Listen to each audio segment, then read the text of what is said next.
For almost 5 decades, peanut growers here in Georgia have made their way to the Georgia Peanut Farm Show, a yearly event that gives producers the chance to fellowship with one another, see the latest and greatest equipment, and hear updates from experts on the industry. We always see new challenges on the farm, and there's always some new technology and maybe new ways of doing the same things. So we get to look at maybe new planters or updated harvest machinery. And so it's always an opportunity for us to think about how we're doing things, and maybe there's some changes we would like to make to our own production system. But it's a really good opportunity to just see what's out there. Aside from getting to meet with vendors and see the newest equipment, producers also got to attend production seminars in which industry experts like Scott Munford, an extension peanut agronomist with the University of Georgia, spoke about the roller coaster of a year for growers that ended up hurting their crop. Unfortunately, if we get into a situation with a disease problem or insect problem, yeah, they might have done some damage, but we can get in there and correct that pretty quick. And it wouldn't hurt us, productivity, it wouldn't hurt us much.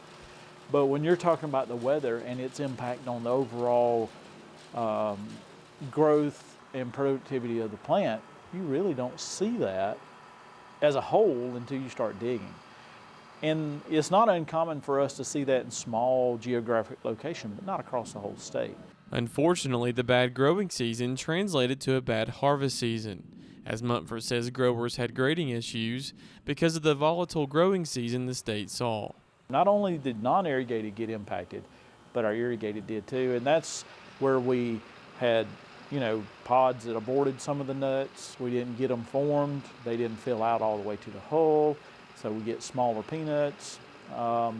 Dry land didn't produce much at all in some areas. So it just compounded on us. And then this whole grade issue was with what happened in May, then what happened in June and July.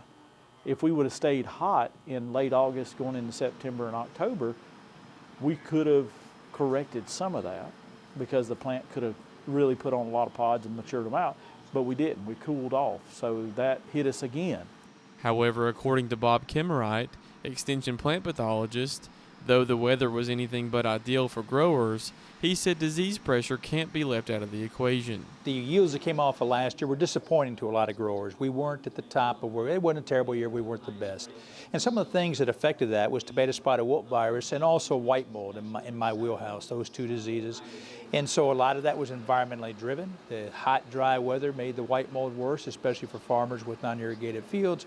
Also, tomato spotted wilt virus, based upon some of the early situations in the 2023 crop, was more severe. And so, in part, the disappointment in yield was not just the growing season, but it was a growing season in concert with things like tomato spotted wilt virus and white mold.